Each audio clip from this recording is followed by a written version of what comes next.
ते लोकांच्यापर्यंत नेऊन पोहोचावे, जे धार्मिक विधी असतील, यज्ञयाग असतील ते त्यांनी पार पाडावे.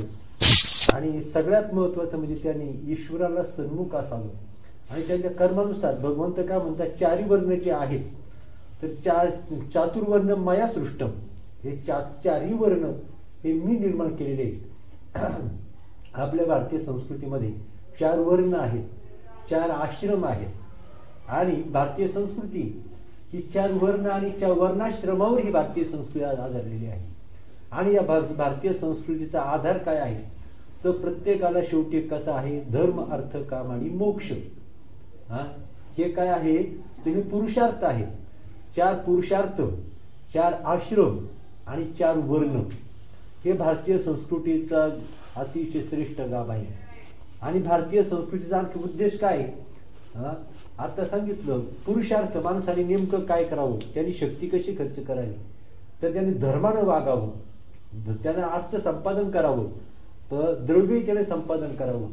कारण कसं आहे की किती झाला संन्याशी तरी मध्यनी तोंडवाशी, पैशाची गरज माणसाला आहेच. पैसा माणसा शास्त्रानं पैसा वाईट सांगितलेला नाही, देह वाईट सांगितलेला नाही. तुम्ही मला सांगा, डोळे वाईट आहेत का, कान वाईट आहेत का, हात वाईट आहेत का, पाय वाईट आहेत का, देह वाईट आहे का? देह वाईट नाही, कान चांगले, डोळे चांगले, हात चांगले, पाय चांगले, परंतु आपली बुद्धी त्याला कोणता त्या रस्ता देते, कोणती दिशा दाखवते हे महत्वाचं आहे. कोणता मार्ग त्याला सुचवते किंवा हे कोणत्या मार्गाची निवड करतात. म्हणून माणसानं धर्म अर्थ काम, धर्म म्हणजे धर्मानुसार चालावं, द्रव्य संपादन करावं, धर्मार्थ काम म्हणजे आपल्या ज्या सुख समाधान त्याच्यामध्ये राहावं आणि शेवटी मोक्ष संपादन करावा, हे उद्देश आहे. त्यानंतर दुसरं कोणतं आहे तर आश्रम सांगितलं, म्हणजे वर्ण सांगितले. समाजाची घडी बसवण्यासाठी 4 वर्ण समाजाची विभागणी केली. तस जर पाहिलं तर समाजाला कोणाची गरज आहे, समाजाला डॉक्टरची गरज आहे, समाजाला ड्रायव्हरची गरज आहे, समाजाला दुकानदाराची गरज आहे, नाही का, सैनिकांची समाजाला गरज आहे, त्यानंतर मालकाची गरज आहे, नोकरांची गरज आहे का नाही, सगळ्याची गरज आहे का नाही. सगळे साहेब जर झाले तर इथं धुणे भांड्याची कामं कोणी करायची, बरोबर आहे का नाही. सगळे वकील झाले तर गाड्या चालवायचे ड्रायव्हर कोणी व्हायचं, सगळे ड्रायव्हर झाले तर गाड्या कोणी पुसायच्या, नाही का. सगळे डॉक्टर झाले तर क्लिनर कोणी व्हायचं, नाही का.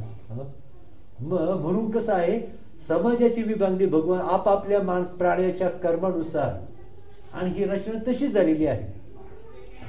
मग जे असे ज्यांची कर्म ते ब्राह्मण, त्यांना ब्राह्मण वर्ग मध्ये त्यांना जन्म मिळाला. हे भगवंताचं ऑटोमॅटिक नियोजन आहे. आणि त्या नियोजनाप्रमाणे सृष्टी आपोआप चाललेली आहे. इथे काय शिक्का मारावा लागला नाही, जन्माला आला मी ब्राह्मण कमी क्षत्रिय, आपोआप ते घडतं. हा ब्राह्मण आहे, ब्राह्मणाने आता सांगितलं कोणतं कार्य करावं, क्षत्रियांनी कोणतं काम करावं तर राज्याचं रक्षण करण्याचं काम त्यांनी करावं, राज्याचं रक्षण करावं, त्यांनी युद्ध करावीत, राज्य जिंकून घ्यावीत, आपल्या राज्याचं रक्षण करावं, कोणी आपल्या देशावर हल्ला करणार नाही आणि व्यवस्थित राज्य नीती नियमानं धर्माने राज्य चालवावं, हे क्षत्रिय आहेत. त्यानंतर वैश्य जे आहे तो मध्यम वर्ग जो आहे तो वैश्य. वैश्य म्हणजे आता उदाहरणार्थ जे नोकरी वगैरे करणारे. आता शूद्र पहा, शूद्र म्हणजे सेवा करणारे, सगळ्या वर्णांची सेवा करणारे ते शूद्र आहेत. आणि त्यानंतर ब्राह्मण आणि क्षत्रिय जर सोडले तर इतर जे काही काम करणारे, डॉक्टरचं काम करणारं, शिक्षकाचं काम करणारं किंवा इतर जे काही सगळे व्यावसायिक आले हे कशामध्ये मोडतात तर शूद्र वैश्यामध्ये मोडतात. वैश्य म्हणजे साधारणपणे व्यापार, नाही का. व्यापार कर म्हणजे सगळ्या प्रकारच्या अशी म्हणजे समाजाची घडी अशी बसवली. पाहिलं का वेदानं गीतेनं काय सांगितलं आहे. नंतर पुढे आश्रम सांगितलं, श्रुतीनं काय, शास्त्रानं काय सांगितलं, प्रत्येक माणसानं आपल्या शास्त्राप्रमाणेच माणसानं जीवन जगावं. सुरुवातीला काय करावं तर 4 आश्रम सांगितले. 4 आश्रम आहेत तर ते ब्रह्मचारी आश्रम, गृहस्थ आश्रम, वानप्रस्थ आश्रम आणि शेवटचा संन्यास आश्रम. म्हणजे प्रत्येक माणसानं वयाच्या साधारणपणे 100 वर्षाच्या गणना आपण मानली, सर्वसाधारणपणे मानली 100 वर्ष आयुष्याची, तर 25-25 वर्षाचा एक भाग होतो. किंवा आयुष्याचे 4 टप्पे करायचे, वर्षाचं सोडून द्या, आयुष्याचे 4 टप्पे केले. पहिला टप्पा तारुण्यापर्यंतचा, नाही का, पहिला टप्पा तारुण्यापर्यंतचा, दुसरा टप्पा गृहस्थाश्रमापर्यंतचा, तिसरा टप्पा साधारणपणे वृद्ध काळाचा मागचा आणि पुढचा थोडासा, आणि शेवटचा काळ पूर्ण वृद्धावस्था. मग आता ह्या काळात कसं करावं माणसानं? पहिल्या टप्प्यामध्ये त्याने फक्त प्रत्येक माणसानं विद्या संपादन करावी, ज्ञान ग्रहण करावं, गुरुगृही जावं, किंवा कसंही करून काय करावं, हे ज्ञान संपादन करावं. त्यामध्ये व्यावसायिक ज्ञान आहे, व्यावहारिक ज्ञान आहे, आणि अध्यात्म ज्ञान सुद्धा त्याच्यामध्ये आहे. हे पोटासाठी ज्ञान झालं, हे पोट भरण्यासाठी. व्यावसायिक किंवा ज्याला आपण कोणतं व्यावहारिक ज्ञान म्हणतो, हे पोट भरण्यासाठी आहे, जग चालण्यासाठी आहे. परंतु परमोच्च कल्याण करण्याकरता, जन्मीचं कल्याण करण्याकरता कोणतं ज्ञान सांगितलं? आत्मज्ञान सांगितलंय. म्हणून ह्या ज्ञानाबरोबर सुद्धा माणसाने आत्मज्ञान प्राप्त करून घ्यावं. म्हणजे याच्याकरता ब्रह्मचर्य आश्रम सांगितला. प्रत्येकानं सुरुवातीला काय करावं? ज्ञान प्राप्त करून घ्यावं, तो ब्रह्मचर्य आश्रम. नंतर त्यानं विद्या संपादन केल्यानंतर त्या ज्ञानाचं अधिष्ठान मानून ते ज्ञान बुद्धीमध्ये स्थापित करून जीवन जगत असताना त्याने गृहस्थाश्रमी व्हावं, लग्न करावं, मुलं बाळी सांभाळावीत, प्रपंच त्यांनी मुलं मोठी होईपर्यंत साधारणपणे त्यांनी प्रपंच करावा. हा झाला गृहस्थाश्रम. आता नंतर मुलं मोठी झाली, मुलं करती झाली, मुलांच्या हातामध्ये संसार सांभाळू लागली, म्हणजे मग आपण काय झालं, मग आता आपला तिसरा टप्पा साधारणपणे तर 60च्या पुढचा आपण असं समजूया. 20 वर्षाचा काळ जर मानला, पहिली 20 वर्ष विद्या ग्रहण करावं, 20 ते 40 वर्ष संसार करावा माणसानं, नाही का, संसाराची उभारणी करून द्यावी. आणि 40 वर्षानंतर आपण तो संसार साधारणपणे मुलांच्या आई वडिलांची 40 वर्ष वय झाली की मुलं साधारणपणे संसार सांभाळण्याला लायक होतात, नाही का. आणि मग मुलांच्या हातामध्ये संसार द्यायचा. आपण थोडं त्यांना आपण संसारातून लक्ष काढून घ्यायचं, आपण मागं राहायचं, नुसतं निरीक्षण करायचं, मुलं काय करतात काय नाही, गरज भासली तर मार्गदर्शन करायचं, नाही का. गरज त्यांच्या पुढं पळायचं नाही, पोरांच्या पुढं पळायचं नाही, नाही का. नुसतं आपलं मार्गदर्शन लांब राहून मार्गदर्शन, परंतु संसारातून निम्म लक्ष काढून घ्यायचं, निम्म चित्त पाहता परमार्थाकडे चित्त लावायचं, संसारातून चित्त काढून घ्यायचं. मुलांच्या हातामध्ये काय करायचं? मुलांच्या जबाबदाऱ्या सोपवायच्या, सगळ्या जबाबदाऱ्या मुलांच्यावर सोपवायच्या. आपण फक्त त्यांना मार्गदर्शन करायचं, मार्गदर्शकाची भूमिका हातामध्ये घ्यायची. आपल्यावर काही कोणीही अवलंबून राहणार नाही याची दक्षता घ्यायची. आपण कुणामध्ये अडकायचे नाही अशा प्रकारची दक्षता घ्यायची. आणि सगळं काय करायचं? मुलांच्या स्वाधीन करायचं. आपण फक्त लक्ष ठेवायचं. आणि हा तिसरा टप्पा कोणता? वानप्रस्थाश्रम. म्हणजे संसार मुलांच्या हातामध्ये द्यायचा आणि आपण तीर्थयात्रा करा, परमार्थ करा. आता मात्र आपण संसाराचे नाही, सांगून टाकायचा. आतापर्यंत आम्ही तुमच्यासाठी भरपूर केलं, आता आम्हाला स्वतःच परम कल्याण करायचं आहे, नाही का. मग पूर्वीच्या काळात लोक तीर्थयात्रा करायची, किंवा पुढे जाऊन वास्तव्य करायची, तीर्थ ठिकाणी वास्तव्य करायची, तीर्थयात्रा करी भ्रमंती करायची. आणि जरी घरी 4 दिवस आले, 4 दिवस थांबायचे, पुन्हा तीर्थयात्रा करायची. किंवा जवळपास कुठे सप्ते असतील ते सप्ते अटेंड करायची, कुठे मेळावा असतील ते मेळावे अटेंड करायची. फक्त जाता येतं लक्ष ठेवायचं, कसं काय, बरं चाललं ना, हे चाललं ना, काय अडी अडचण आहे का, हे असलं असं कर तसं कर, एवढं फक्त. परंतु सगळे चित्त कुठं? परमार्थामध्ये. संसारात नाम मात्र चित्त फक्त. हा पहिला टप्पा विद्याग्रहणाचा. दुसरा टप्पा आपण मुलांना मोठं करणं, तिथपर्यंत आपण संसार व्यवस्थित करायचा आहे, लक्ष घालून संसार करायचा, परंतु परमार्थाला विसरायचं नाही. मुलं करती झाली का मग सगळं चित्त ते संसार मुलांच्या स्वाधीन करायचा. आपण तीर्थयात्रा करायच्या, अध्यात्म ज्ञान संपादन करायचं, रात्रंदिवस देवाचं भजन करायचं. मुलांना जर काही गरज असेल तर बरं का, गरज भासली तर ना कुसायचं नाही. त्यांनी जर विचारलं तर, नाही का, विचारलं तर. आणि मग त्यांना काय करायचं आहे? आपण आता संसारातून बाहेर पडलो आहोत, परंतु त्यांना फक्त गरज असेल तेव्हा मार्गदर्शन करायचं आणि आपली भ्रमंती चालू ठेवायची. आता आपण संसाराचे राहिलो नाही. आणि त्यामुळं म्हणजे परंतु हा तिसरा टप्पा झाला. आणि चौथ्या टप्प्यामध्ये संसाराचा पूर्णपणे त्याग करणं, संसाराचा पूर्ण म्हणजे विचार सुद्धा न करणं, चित्तामध्ये न ठेवणं, चित्त आणि संसार यांची पूर्णपणे फारकत करणं, पूर्णपणे फारकत करणं. आता आता मी तुमचा नाही, तुम्ही माझे नाहीत, माझे नव्हतीच कोणी, निश्चय चित्ती दृढ झाला. आता आपलं सगळं उरलेला जो टप्पा आहे तो शेवटचा टप्पा संपूर्ण भगवत चिंतनात घालवायचा. संसाराकडे पुन्हा मागं वळून पुन्हा पाहायचं नाही, चौकशी सुद्धा करायची नाही, कोणाचं घेणं देणं काही मनामध्ये घ्यायचं नाही. आपल्या कोटी जन्माचं आपलं कल्याण करायचं, भयंकर अनर्थातून आपल्याला पार पडायचं आहे आणि उरलेला काळ अखंड चिंतनामध्ये घालवायचा आहे. उरलेला काळ अखंड चिंतनामध्ये घालवायचा आहे. अशा प्रकारचा शेवटचा टप्पा. आणि धर्मार्थ याला काय म्हटलेलं आहे, संन्यासाश्रम. आणि संन्यासी म्हणजे कोण आहे? संन्यासी म्हणजे नुसतं तर वरी भगवा झाला नामे, अंतरी वश केला कामे, त्याला म्हणू नये साधू आणि जगी विटंबना बाधू. नाही का? घर बांधले डोंगरी, घर बांधले डोंगरी, विषय हिंडे दारोदारी, काय केला योग धर्म, नाही अंतरी निष्काम. घर बांधले डोंगरी, विषय हिंडे दारोदारी, ऐसा नसावा संन्याशी आणि परमार्थाचा जो का द्वेषी. मग अशा प्रकारचं नाही. तर संन्यास म्हणजे कोण आहे? तर मी माझी आईची आठवण विसरले जायचे अंतकरण, पार्था तो संन्याशी जाण निरंतर. तुम्हाला मी सांगतो, पुन्हा काय सांगायचं, पुन्हा मी कालचाच विषय पुन्हा एकदा सांगतो. हा विषय पुन्हा सांगण्याची गरज आहे. काय सांगण्याची गरज आहे? इथं किती का आता किती तुम्हाला माहिती आहे का, किती मोठी वाईट घटना घडलेली आहे, किती मोठी आश्चर्यकारक घटना घडलेली आहे. फार जबरदस्त आश्चर्य या जगामध्ये घडलेलं आहे. ते आश्चर्य असं की आत्मतत्व ब्रह्मतत्व अखंड एक रस आहे. ते सोडून ह्या जगामध्ये पृथ्वी तलावना विश्वामध्ये काहीच नाही. परंतु एक अघटित घडावं, फार वाईट घटना घडावी, अशा प्रकारचा आपल्या ब्रह्मस्वरूपाचा आपला विसर पडला.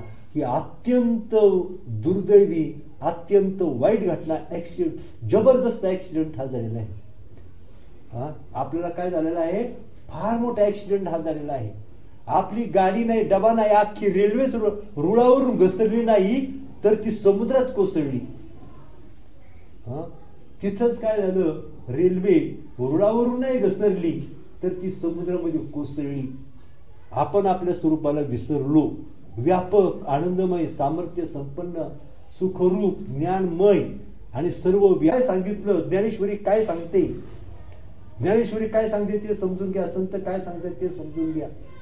म्हणून बघा, प्रमाण सांगितलं, मी माझी आईची आठवण विसरले जायचे अंतःकरण, पार्था तो संन्याशी जाण निरंतर. ज्याच्या चित्तामध्ये मी आईसा आसू आईसा कोठे आठवची नाही का, आसू आईसा कोठे आठवची नाही, देहीच विदेही भोगू दशा. तो म्हणायला देहात असतो परंतु देह त्याच्या गावी नसतो. तो म्हणायला देहात असतो परंतु देह त्याच्या गावी नसतो. तो देहाला कसा सांभाळतो? सर्प जसा आपल्या कातीला सांभाळतो तसा तो देहाला सांभाळतो. तसा तो सांभाळतो नाही का. आपण वस्त्र जशी परिधान करतो, अंगावर जसं धोतर टाकतो, खांद्यावर जसं धोतर टाकतो किंवा ज्याला काय म्हणतो आपण उपरनं खांद्यावर जसं टाकतो तसा तो देहाला सांभाळत असतो. विचार जर केला तर देहाचा तुमचा केसा इतकाही संबंध नाही. देह असावा आणि मग त्याचा संबंध असावा. काय सांगितलं? देह कुठेतरी जगात असावा, मी कुठेतरी जगात, मी हा शब्द जगात कुठेतरी असावा नाही का. संसार शब्द, प्रपंच हा जगात कुठेतरी असावा. हे मन कुठेतरी असावं, चित्त कुठेतरी असावं, आपली आई कुठेतरी असावी मग आईचा विचार करावा, बाप कुठेतरी असावा बापाचा विचार करावा, नवरा कुठेतरी असावा मग त्या नवऱ्याचा विचार करावा, घरदार कुठेतरी असावं. मग हे सगळं स्वप्नस्थ पदार्थ आहे. सत्यत्वात याला अजिबात अस्तित्व नाही. ही पृथ्वी सुद्धा कधीच निर्माण झाली नाही, जग निर्माण झालेलं नाही, आताही नाही आणि पुढेही होणार नाही. कधीच निर्माण झाली नाही. तुमचा देह कधीच निर्माण झालेला नाही. आताही तुमचा देह कुठंच नाही आणि यापुढे सुद्धा कुठं असणार नाही. हे मध्ये भासते, फक्त भ्रांतीनं भासते. मग आता पहा पुन्हा स्वप्न दृष्टांताकडे वळा. तुम्ही जागे होता पहिली, मग तुम्हाला झोप लागली. झोप लागलं काय झालं? झोप म्हणजेच अज्ञान. स्वतःचा विसर यालाच म्हणायचं अज्ञान, यालाच म्हणायचं झोप. झोप म्हणजे स्वतःचा विसर आहे, झोप म्हणजे अज्ञान आहे.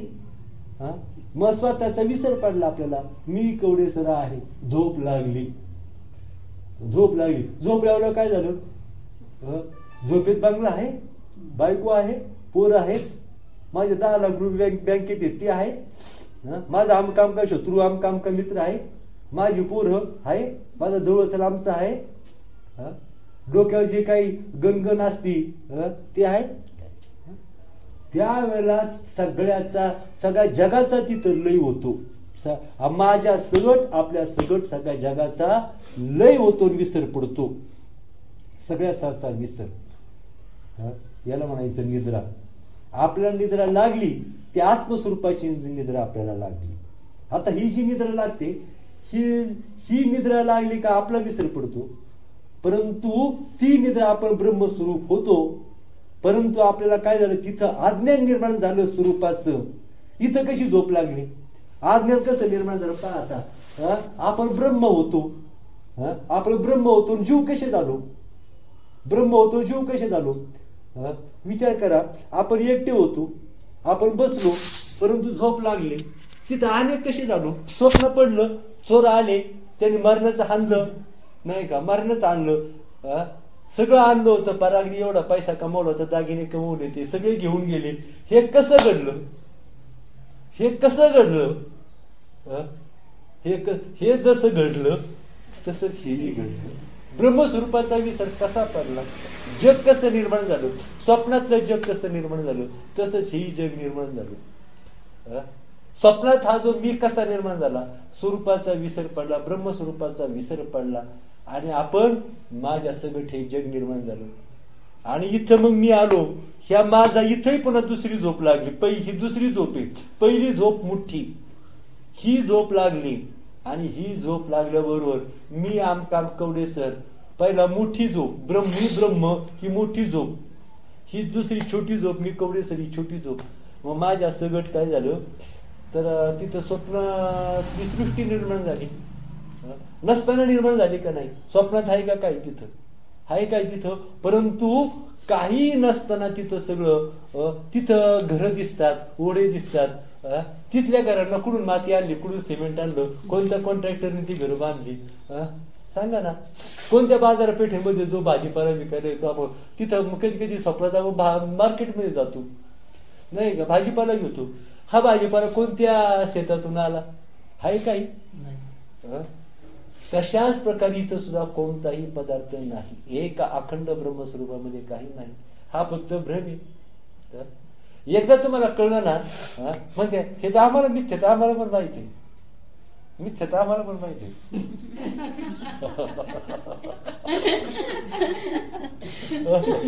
माहित आहे ना, हे तुम्हाला माहित आहे. परंतु तिला कळलं का हा दागिना अलंकार खोटा आहे, खोटा आहे हे कळल्याबरोबर दुःख नष्ट झालं. बरोबर आहे का नाही, हे खोटं आहे, हे ब्रह्म जग खोटं आहे हे कळल्यावर तुमचा मोह गेला का, मोह गेला का. मग नुसतं म्हणायचंय का मला माहिती, कसं काय म्हणावं काय कळत नाही. ह्या गप्पावरून कुठे होत असते का, गप्पावरून कुठे होत असते. एकदा कळलं ना की वस्तू खोटी आहे, बस मोह संपलाच. तसं जग मिथ्या त्यालाच कळलं ज्याचा मोह संपला, ज्याची आसक्ती संपली, ज्याचं मी माझं हे नष्ट झालं, काय म्हणायचं त्याचाच मोह नष्ट झाला. मोह म्हणजे मोह नष्ट झाला हे त्याच्या म्हणजे परमार्थाचं खरं लक्षण आहे, त्याच्या परमार्थाचं लक्षण हे परमार्थाचं काय आहे, त्याच्या खरं लक्षण आहे. आणि म्हणून काय सांगितलेलं आहे तर आता सांगितलं तर म्हणून हे सगळं भ्रमानं भासते. आद्यंते किरण आई साचे नव्हे काही, लटकेपणाचे नावाई परिभाषेगा. मूळ अज्ञानाचं तव लटके मातायाचे कार्य की तुके, म्हणून संसार के सत्य के वावची का. ज्ञानेश्वर वाचली का नाही अजून, असं गचडी धरून विचारलं पाहिजे याचा अर्थ काय रे बाबा, नको विचारायला. हरिपाठ रोज म्हणतो, लटिका व्यवहार सर्व हा संसार वाया केरू झालं हरी दिली, नाम मंत्र जपो कोटी जारी पापो कृष्णावसर. बरं जाऊ द्या, ते जाऊ द्या. बैसता संतांच्या संगती कळवाले कमलापती, माझे नवतीच कोणी निश्चयची ती ध्रुव झाला. ही काय भानगडे, ही काय भानगडे सांगा ना. म्हणून कसं आहे, जे शास्त्रानं म्हणून शास्त्रानं सांगितलं ते श्री सावंत मानणं. जो शास्त्राची आज्ञा मानतो, आज्ञा नव्हे, तो आणि शास्त्र एक असतं. देवाशी अवतार भक्ताशी संसार दोघांचा विचार एक असतो. जे देवाला वाटतं तेच यालाही वाटतं, आणि तेच शास्त्र, जे शास्त्र सांगतं, जे देवाला वाटतं तेच शास्त्रानं सांगितलं, जे शास्त्रानं सांगितलं तेही त्याला वाटत असतं. तिघांचं मनोगत एक असतं. नुसतं म्हणा म्हणीचं नव्हे, त्याचं चित्तच नसतं. इथून नसतं म्हणतात, आपण म्हणतो ना का संसार म्हणजे संसारात चित्त नकोय, नाही चित्त संसारात चित्त असावं परंतु चित्ता संसार नकोय. तुला बांधून ठेवायचं, घरी जायचंच नाही. नाही जायचं म्हणजे घरी काय जायचं कारण नाही. म्हणजे नुसतं म्हणा म्हणीनं परमार्थ होणार नाही, म्हणा म्हणीनं परमार्थ होणार नाही. तर इथं निश्चयात्मक बुद्धी माणसाला करायची असते, निश्चयात्मक बुद्धी करायची असते. आणि म्हणून कसं तर जोपर्यंत मनाचा नाश झाला नाही, वासनेचा क्षय झाला नाही. परमार्थ सोपं आहे ना, ज्ञानेश्वरी वाचणं सोपं आहे, कीर्तन करणं सोपं आहे, प्रवचन करणं सोपं आहे, ज्ञानेश्वरीचा अर्थ कळणं सोपं आहे. परंतु वासनेचा क्षय, मनाचा क्षय नाही का, वासनेचा क्षय, मनाचा क्षय आणि दृश्याचा अभाव, हे ज्यानं 3 केलेले आहेत अभ्यासाच्या साह्यानं, त्याला म्हणायचे परमार्थ केलं नाही. आणि म्हणून तो हे जग पाहतो, हे जग कसं पाहतो, जग कसं पाहतो, तो गारुडी असतो, गळ्यामध्ये साप घालून हिंडतो. कसा कसा तर सापाचे दात पाडतो, सापाचे दात पाडतो, त्याला गळ्यात घालून हिंडतो, त्याचे पैसे कमवतो, तो गारुडी नाही का. म्हणून त्याला ह्या जग जर सत्य जर नाही, मग याचं सुख दुःख कशाला. परवा दृष्टांत सांगितलं का नाही. 10 लाख रुपये त्याला मिळाले, आनंद झाला, मिळाले समजा मिळाले 10 लाख रुपये, तो आनंदही खोटा. किंवा कॅशियर असतो, कॅशियरला 10 लाख 50 लाख मिळाल्याचा आनंद होतो का, 50 ला गेल्याचं दुःख होतं का. मग तशा प्रकारे स्वप्नात 10 लाख मिळाले, स्वप्नात आनंद झाला का दुःख झालं. 10 लाख रुपये गेले, स्वप्नात काय झालं, आणि जागा झाल्यावर ते सुख नाही दुःख नाही. तसा जो आत्मस्वरूपावर जागा होतो त्याला सुखही नसतं दुःखही नसतं. त्यानं येतं का. मग जसं स्वप्नातला लाभही खोटा, 10 लाख मिळाले खोटे, 10 लाख चोरीला गेले खोटे, त्याचं सुखही नाही, आल्याचं सुखही नाही आणि गेल्याचं दुःखही नाही.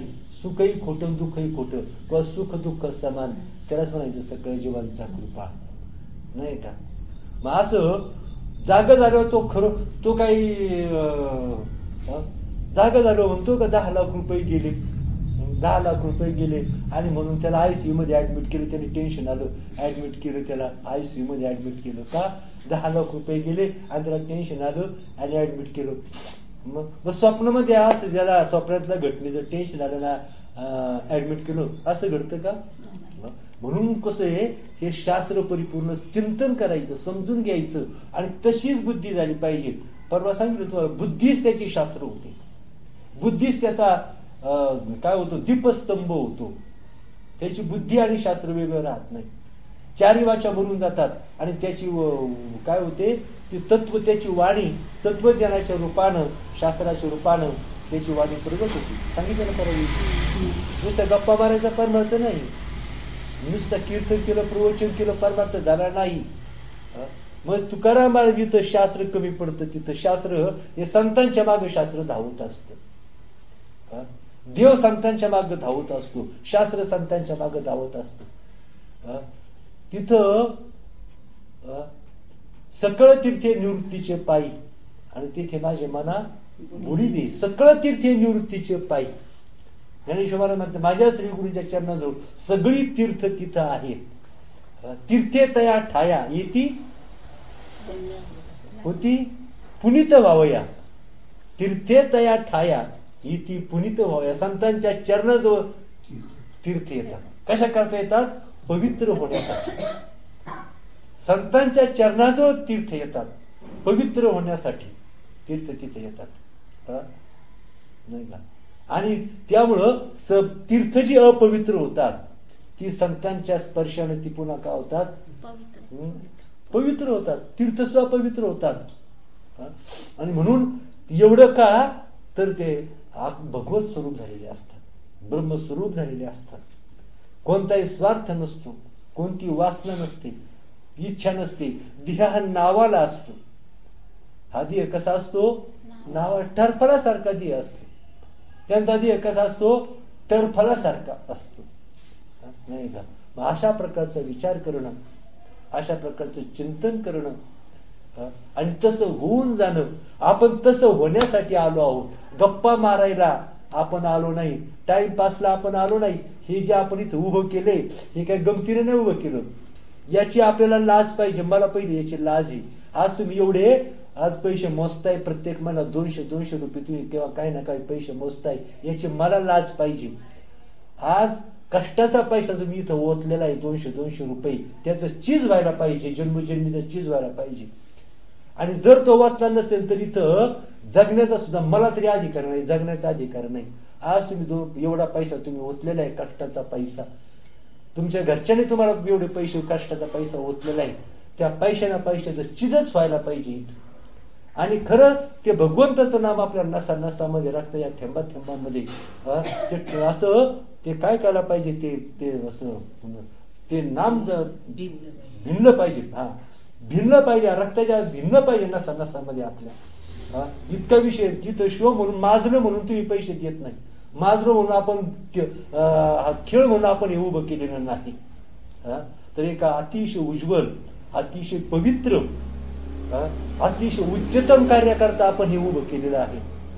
आणि तर सच्चाईनं आपल्याला देवाचं नाम घ्यायचंय. रात्रंदिवस खऱ्या अर्थानं सच्चाईनं देवाचं भजन करायचं आहे. कारण हे पवित्र कार्य आहे, हे उच्चतम कार्य आहे. नाही तर देव क्षमा करणार नाही तुम्हाला, तर नाहीच नाही. पहिलं मला उलट टाकणार आहे. तुम्ही सुटून जाल पण मला उलट टाकणार आहे पहिलं. माझी सुटका होणार नाही का. आणि म्हणून हे आपल्याला कसं तर तुम्ही इथे आलात मूर्ख म्हणून आला नाही, सज्जेने आल्यात, भावनेने आलेला आहात. तर ते तत्वज्ञान तुम्हाला, सत्य ज्ञान तुम्हाला सांगणं आणि प्रत्येकाकडून थोड्या बहुत प्रमाणात करून घेणं, सहाय्य करणं, त्याला हे आपलं आद्य कर्तव्य आहे नाही का. आणि इथं उरलेला 10-20 वर्षाचा काळ आहे. कदाचित कोणाचा 10 वर्षाचा असेल, कोणाचा 2 वर्षाचा असेल, तरी परंतु उरलेल्या काळामध्ये प्रत्येकाला आपला इथे मेळ बसवायचा आहे. मी सांगितलं प्रपंच हा सत्य नाही. प्रपंच एक झाला होता हे तो मिथ्या वार्ता. प्रपंच पुढे होईल माग होता हे कल्पंतेकडे ना. प्रपंच माग झाला होता पुढे होईल हे कधीच घडणार नाही नाही का. हे कधीच घडणार नाही. सगळं जग हाच भ्रम आहे. सगळं जग हा भ्रम आहे. देह हा भ्रम आहे. मी हा भ्रम आहे. दिसतंय ते सगळं भ्रम आहे.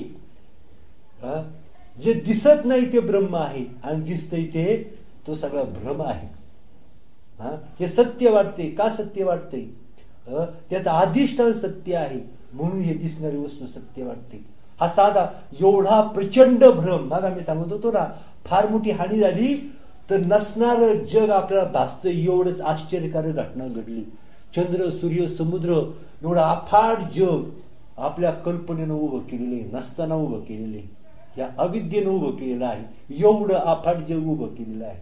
एवढा नसलेला रक्तमांसातील त्या अविद्येनं उभा केलेला आहे. मिथ्या म्हणून कसं आहे, मिथ्या तिची झाली सत्य, सत्य तिची झाली असत्य, माया विभ्रमाचे कृत्य आयुष्य असे. मिथ्या असून सत्य झाले, मिथ्या असून सत्य झाले. हे मिथ्या आहे, भ्रामक आहे, पण हे सत्य झाले. आणि ते ब्रह्म सत्य असून आच्छा दिले. आयुष्य विपरीत वर्तलेवर देखता अशी विपरीत घटना घडलेली आहे. आणि तरी आपण उड्या मारून आपण प्रपंच करतोय. ते उंदीर पिंजऱ्यात अडकले, त्यांनी त्या लाडूवर ताव मारावा का? आपण अडकलोय, या पिंजऱ्यात आपण अडकलोय, आता आपल्या बुडवणार आहे डोहात नेऊन, तसे आपण आता ह्या मायेच्या जाळ्यात अडकलोय. जसं कोळी काय करतो, माशांना जाळ्यात अडकवतो नाही का, आणि नेऊन त्याची खांडोळी करतो, तसं आपण सुद्धा या जाळ्यात अडकलोय आणि आपले सुद्धा तुकडे तुकडे उद्या होणार आहेत. पकडले म्हणजे काही आपल्याला काय पाहुणचार करता पकडले नाही या माळ्याच्या जाळ्यामध्ये. अनर्थकारक असा वाईट प्रसंग घडला, आपण संकटात सापडलो, जसं दरोडेखोराच्या तावडीत आपण सापडावं, प्रवास करताना एखाद्या दरोडेखोराच्या टोळीत सापडावं, तसं आपण या मायेची अविद्येची अतिशय दुष्ट खतरनाक अशा टोळीत आपण सापडलोय. आणि त्या टोळीतून आपल्या सुटका करून घ्यायची आहे ज्ञानाच्या साह्यानं. खायला प्यायला नर्दीय नाही, जरा डोक्यातून घाण काढून टाका.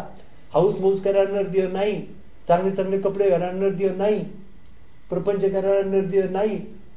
कसला प्रपंच, कसला काय भ्रम येतो. म्हणून सत्य तू सत्य तू सत्य तू विठ्ठला, का गहा दाविला जगदाकार. सत्य तू सत्य तू सत्य तू विठ्ठला, का गहा दाविला जगदाकार. हा जगदाकार का दाखवला? संभाळी संभाळी आपली ही सगळी माया. रामाला का विनाकारण भयभीत केले? रूप नाही त्याशी ठेविले नाम, लटकाच भ्रम दाखविला. तुका म्हणे कागा झालाशी चतुर, होताशी निष्ठुर निर्विकार. काय तू नाटक केलं सगळं? म्हणून त्या विठ्ठलाला शरण जा, त्या भगवंताला शरण गेल्याशिवाय ही मायेची शक्ती आहे आणि त्या शक्तीचा तो नियता आहे. आणि म्हणून त्या भगवंताला शरण जायचं, त्याची कृपा होईल तेव्हा ही माया काय करीन, आपल्याला त्या मायेच्या जाळ्यातून सुटका होईल. माया म्हणजे भगवत शक्ती आणि भगवत भजने तिची निवृत्ती. या भगवंताला शरण जायला पाहिजे आणि त्याच्याच कृपेनं त्या मायेच्या जाळ्यातून आपली सुटका होईल. हा मनामनीचा अहंकार नको, अहंकार नको. म्हणून सांगितलं, नको नको मला गुंत माया जावी, काळाला जवळे ग्रासावया. काळाची उडी पडेल बा जेव्हा, सोडविने तेव्हा मायबाप. मायबाप सोडून द्या, सोडविना राजा, राजा असला तरी सोडवणार नाही.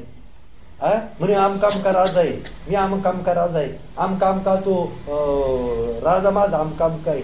अरे सोडविना राजा दिशी चौधरी, मंत्री खासदार. चौधरी म्हणजे मंत्री खासदार. सोडविना राजा दिशीचा चौधरी, आणि सोयरी भली भली म्हणजे माझा काका कलेक्टर आहे, खासदार आहे, मंत्री, पंतप्रधान आहे. अहो तोच लागला काळाच्या जाळ्यात, तो सापडला तर तो काय आपला तोच थप्पीला लागलेला आहे. पहिलाच तो थप्पीला लागलेला, तो काय आपला सोडवितोय. सोडविना राजा दिशीचा चौधरी, आणि सोयरी भली भली. तू का म्हणे तुझं सोडविना कोणी एका चक्रपाणी वाचून या. म्हणून आयुष्यात आलात, आयुष्याचा काळ बराचसा गेलेला आहे. एका भगवंताला अनन्य भावानं शरण जा, अनन्य भावानं शरण जा.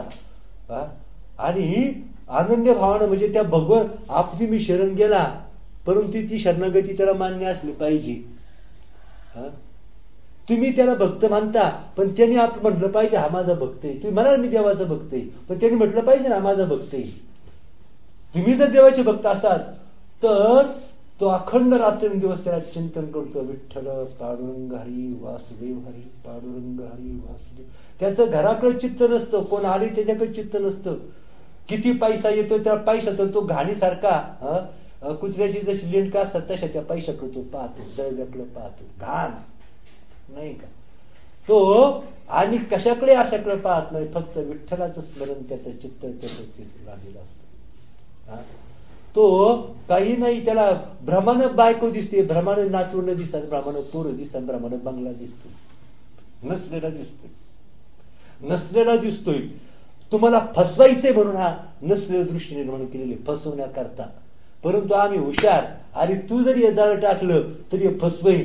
बस आम्हाला काय करायचंय, आम्ही देवाचं भजन करू, ते आम्हाला नकोस. तो बागला तुला लक लावू, त्या गाड्या तुलाच लक लाभ. देवा तू गाड्या पाठवल्या आमची परीक्षा पाहायला, बंगला पाठवला आमच्या परीक्षा घ्यायला, एवढी संपत्ती पाठवली आमची परीक्षा घ्यायला, एवढी सुंदर बायको, एवढी पोरं दिली, नातवंड सुंदर सुंदर, हुशार बुद्धिमान, कलेक्टरच्या पुढची, ती दिली कशाला तुला वाटतं आम्ही तिच्यात अडकू? अरे आम्ही तिच्यात अडकू का? आम्हाला का बावडू समजतोस का? आम्ही सद्गुरूचे चेले आहेत. आम्ही आमच्या सद्गुरूचे चेले आहेत. आम्ही फसणार नाही या तुझ्या या खेळाला नाटकाला आम्ही फसणार नाही, नाही का? फसणार नाही. आणि म्हणून असा सच्चा भक्त असावा, असं त्याचं चिंतन असावं. आणि चिंतन म्हणजे काय तर त्याचं चित्त म्हणजे तो सगळं काम धंदा करतो, त्याचं देहभजन. तो देहभजन करत नाही. राम करे हमारा जप हम बैठे आराम. तो असा असतो ना देवाला, तो आज्ञान असतो ना, आज्ञाने सगळ्यांना कामाला लावलं का नाही? आज्ञान होता राम आपला समर्थांचा भक्त होता, समर्थांचा शिष्य होता. सगळ्यांना राम त्यांनी सीतेला कामाला लावला, त्याला दर्शन दिलं सगळ्यांना. काय होता तर समर्थ गेले काशीला, समर्थ काशीला गेले. आता सगळा दृष्टा सांगत नाही. मग त्यांनी नैवेद्य ठेवला, रामाला नैवेद्य ठेवला. राम नैवेद्य खायना. एक दिवस गेला नैवेद्य खायला, नैवेद्य दुसऱ्या दिवसा खायना. 7 दिवस गेले. परंतु निष्ठावंत भाव, त्याला भक्ती म्हणतात. नाटकी परमार्थ नाही चालत. मी सांगतो तुम्हाला, अख्ख्या नाटकाचा नाटकी परमार्थ चालत नाही, शोचा परमार्थ इथं चालत नाही. अंतःकरणाचा परमार्थ लागतो, सच्चा परमार्थ लागतो इथं. मग देवाने नाही नैवेद्य खाला, स्वतः उपाशी राहिला, नाही चाललं, पाणी ग्रहण केलं. देव जेवले नाहीत, मी कसा जेवू? दुसऱ्या दिवशी नैवेद्य ठेवला, देव जेवले नाहीत. सगळं आश्रमाचं काम केलं, सगळं संभाषण केलं, रांगोळ्या घातल्या, सगळं जिथलं तिथं केलं, नैवेद्य ठेवला. देव नैवेद्य खायना, उपाशी 2 दिवस गेले. पुन्हा दुसऱ्या दिवशी उपवास घडला. पुन्हा तिसरा दिवस उगवला. तिसऱ्या दिवशी पहाटे उठला, सगळं झाडून घेतलं, स्वच्छता केली, झाडांना पाणी वगैरे घातलं, सगळं पाणी भरलं, भिक्षा मागून आणली, स्वयंपाक केला, सगळं जिथले तिथं केलं. रामरायला नैवेद्य ठेवायचा, पुन्हा नैवेद्य ठेवला. रामराय नैवेद्य खाईना. पुन्हा तिसऱ्या दिवस उपवास घडला. साधी गोष्ट नाही. भक्ती नव्हे भोळी भाळी भक्ती, सुळावरची पोळी. वरवरची नाटकं म्हणजे भक्ती नाहीत. टुपी टिळे मला नाव घे, देवाचे गबाळ, नुसत्या गंध लावायचा, नुसता हातभर गंध लावायचा, एवढ्या टपोऱ्या मळ्या घालायच्या. कुणी गाढवाने सांगितलं त्याला परमार्थ म्हणतात नुसता. निष्ठावंत भाव भक्ता, अंतःकरणाचा परमार्थ असावा लागतो. तिथे भाव महत्वाचा असावा लागतो. 7 दिवस गेले, 7वा दिवस उजाडला. 6 दिवस, तब्बल 7 दिवस अन्न नाही का पाणी नाही. पार घोलपटायला लागला. पार असा झाला, पार काय भूक काय लागली असेल. रामराय नैवेद्य नाही खाला, मी कसा खाऊ? समर्थ काय म्हणतील मला? रामरायला उपाशी ठेवून तू जेवला, तू माझा शिष्य नाही, हाल इथून. समर्थांचा धाक होता, निष्ठा होती समर्थ, नाहीच त्यांनी घेतलं त्याने नैवेद्य. 7वा दिवस उगवला आणि म्हटलं, हे प्रभू, रामराय नैवेद्य ठेवायचे तुम्ही काय, आपलं समर्थ नैवेद्य ठेवायचे तुम्ही खायचे. समर्थांचा हातचा नैवेद्य खायचे, माझा हातचा का खात नाही? मी कुठं कमी पडलो? तुम्हाला आज जर 7 दिवस झाले, तुम्हाला जर नैवेद्य खायचं नसेल तर मी इथं डोकं फोडीन म्हणे. इथं नाही का डोकं फोडी म्हणे, नाही का डोकंच फोडीन म्हणे. आणि म्हणे तुमचं एक ठीक आहे, नाही का. आणि म्हणून असं नुसतं म्हणून राहिला नाही. आत म्हणला, आता समर्थ मला काय म्हणतील, तू रामाला उपाशी ठेवून म्हटलं, जगण्यात अर्थ काय? याला माहिती निष्ठावंत भाव, यालाच म्हणायचं शिष्य. यालाच म्हणायचं शिष्य. नाही तर शिष्य या गुरु या परीचे आणि चेले शिटाव बंदरीचे. गुरु एक पट, शिष्य दुप्पट, नाही का. गुरु गावात चोऱ्या करतो आणि शिष्य नदीला मासे धरतो.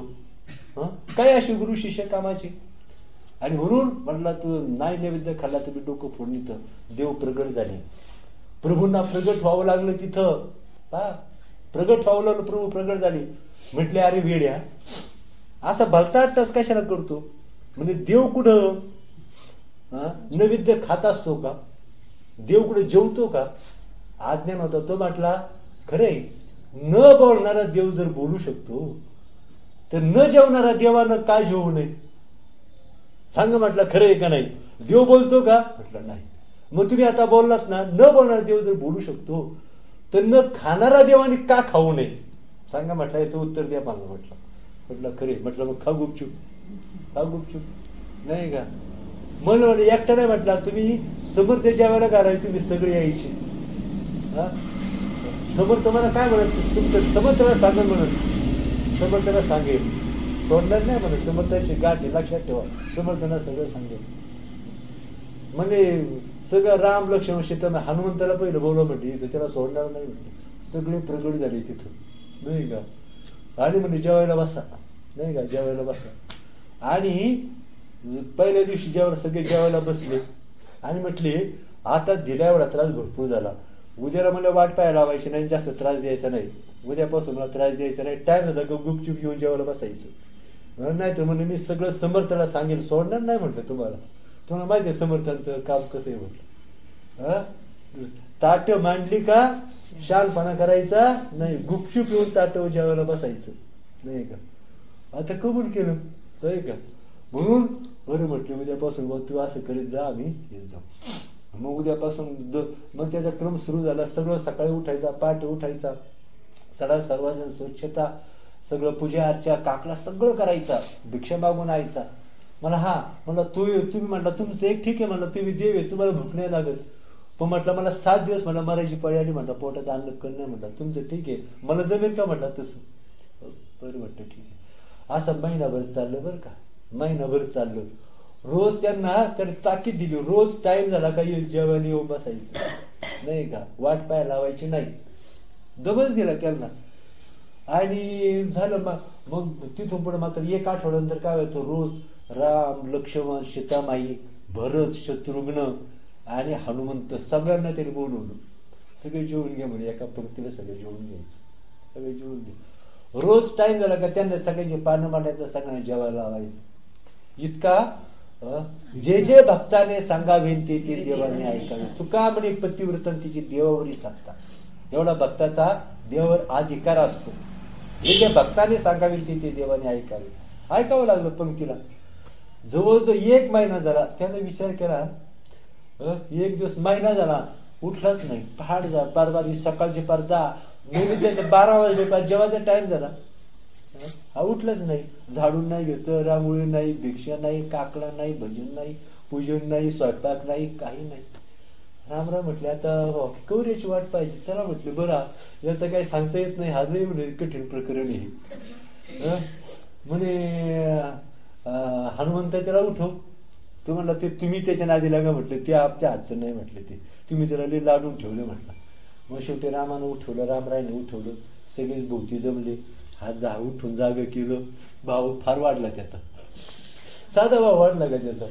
म्हणलं काय झालं, म्हटलं झालं काय नाही, पण म्हटलं तुम्ही याचा विचार केला का आज महिनाभर, म्हणला 1 महिना झालाय मी सकाळीच उठतो, झाडून घेतो, सडा संभाषण करतो, रांगोळी घालतो, सगळं काम करतो, भिक्षा मागून आणतो, स्वयंपाक करतो.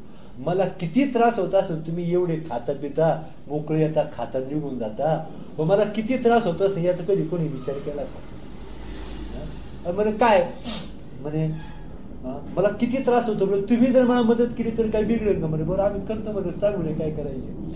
म्हणे मग उद्यापासून काय करायचं, हनुमंतानं पहाटेच उठून सरपणाला जायचं. हनुमंतानं काय करायचं, सरपण आणायला जायचं. सीताबाईला काय म्हटलं, उद्यापासून मला तुम्ही स्वयंपाक करायचा म्हटलं, उद्यापासून स्वयंपाक करायचं. काय काय म्हटलं तिला सीताबाईला, स्वयंपाक करायचा म्हटलं उद्यापासून. त्यानंतर भरताना काय करायचं, काकड आरती करायची, पूजा करायची, नाही का. आणि शत्रुघ्न काय करायचं तर असं काहीतरी सडा संभाषण सांगितलं. आणि म्हणे तू म्हणजे मी भिक्षा मागून आणतो. सगळं दुसऱ्या दिवसापासून सगळं हनुमंत ते म्हणला यांनी असा म्हणला, रामाला काही देवाला काही काम नाही, कोणाचं ऐकतात, यांनी आम्हाला चांगलं म्हणून झोपलं मारला. उठायचं हनुमंताला, रानं जायचं, ते लाकडं गोळ करत बसायची, ती मुळे बांधायची, ती झाडून टाकायची.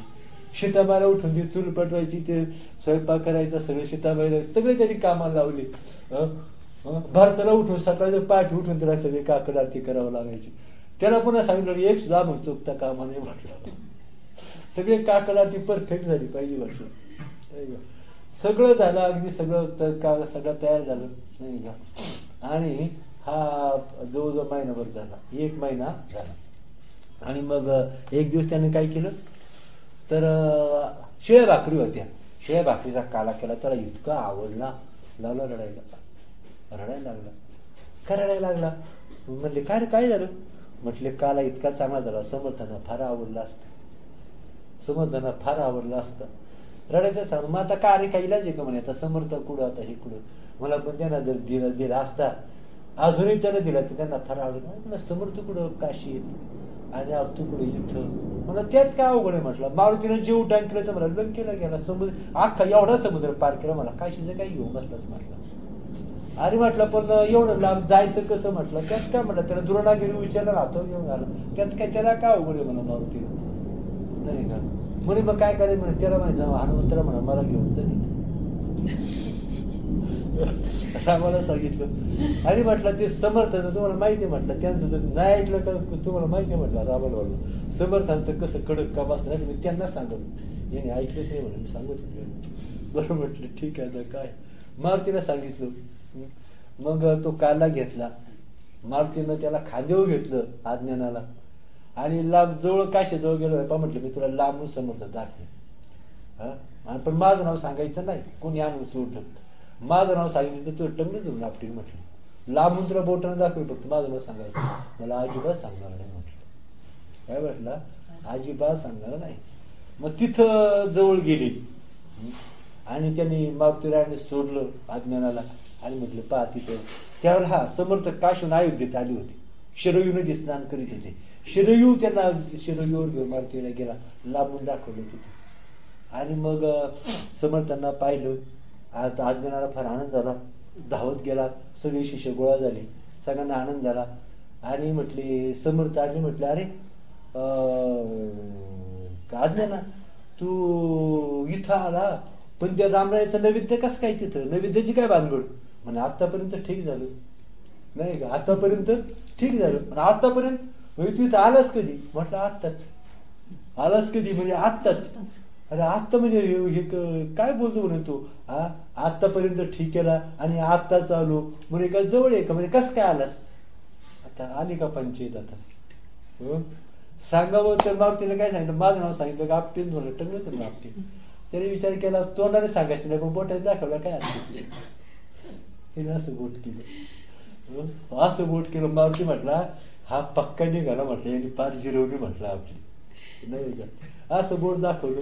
शेवटी मारुतीरायांना प्रगट व्हावं लागले, सगळे जमा झाले, हनुमंतराय आले, सगळे झाले, एकमेक क्षमकुशल झालं. आणि शेवटी समर्थाने मारुतीरायांचं दर्शन घेतलं. म्हणजे तुम्हाला आमच्यामुळे फार त्रास झाला, आम्हाला काय काय याच्याबद्दल क्षमा करा, परंतु फार त्रास झाला, मला झाला तेवढा त्याला बरा झाला, पण तुम्ही आल्यापासून यांनी आम्हाला कामाला लावले, तर त्याच्यातून आम्हाला पहिलं मोकळं करा म्हटलं. सगळे यांनी कामाला लावले म्हटलं.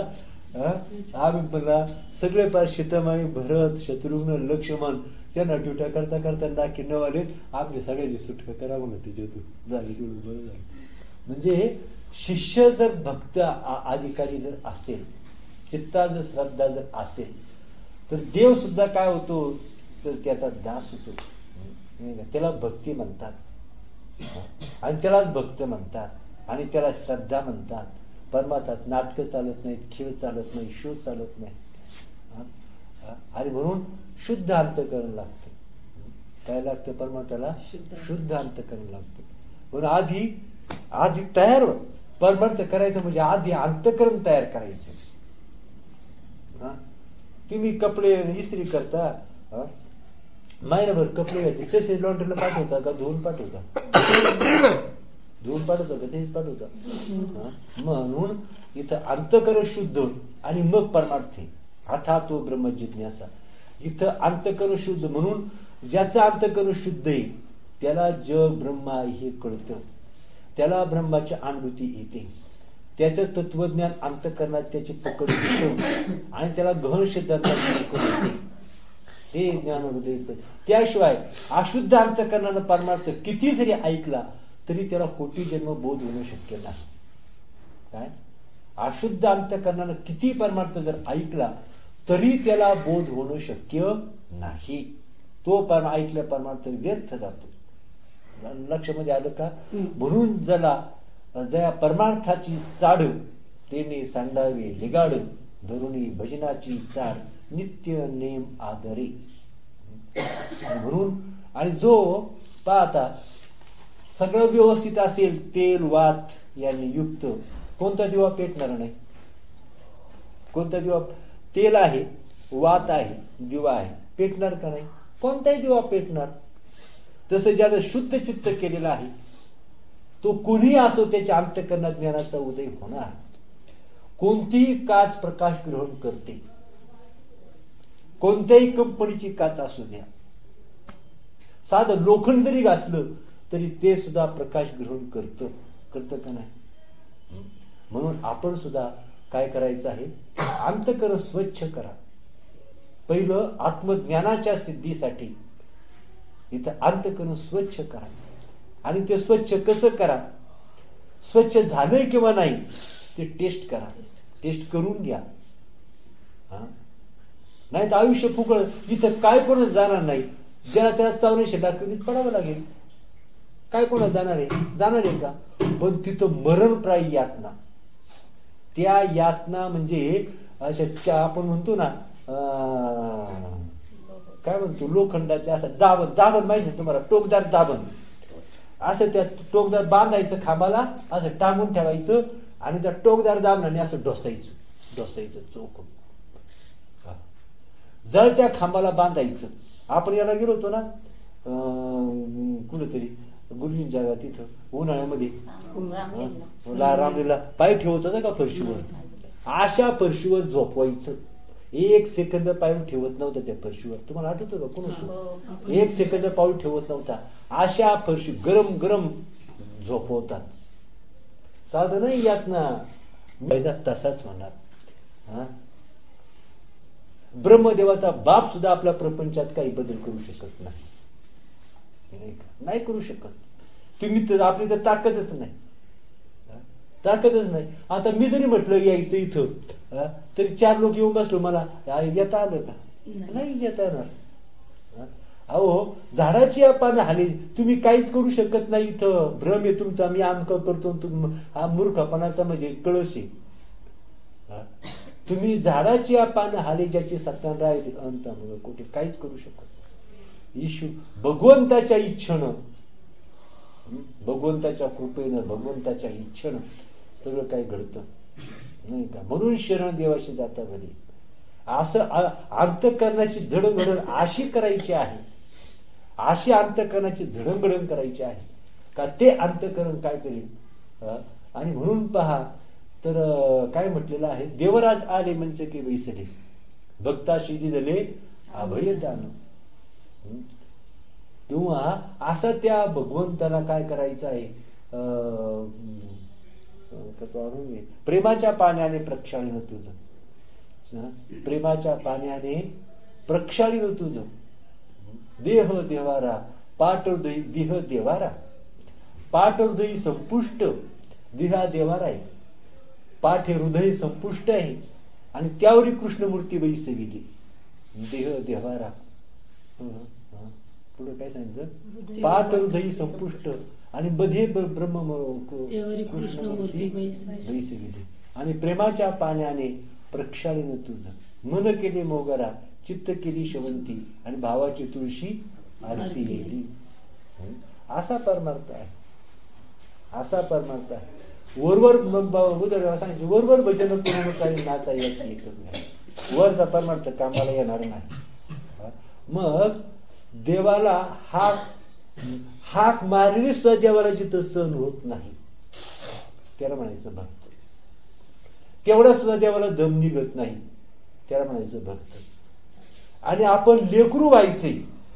लेकरू झाल्याशिवाय नातं जोडलं जात नाही.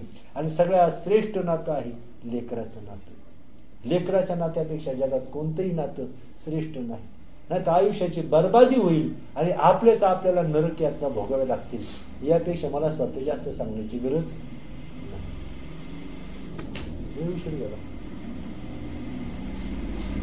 आज काय करणार सांगितलं बरं का? हा दृष्टांत अज्ञानाचा जर अपूर्ण सांगितला पण तुम्हालाच एकटीला माहित नव्हता. बाकी सगळ्यांना माहित होतं. तुमच्याकडचा दृष्टांत सांगितलं अनुभव नव्हता ना. माहिती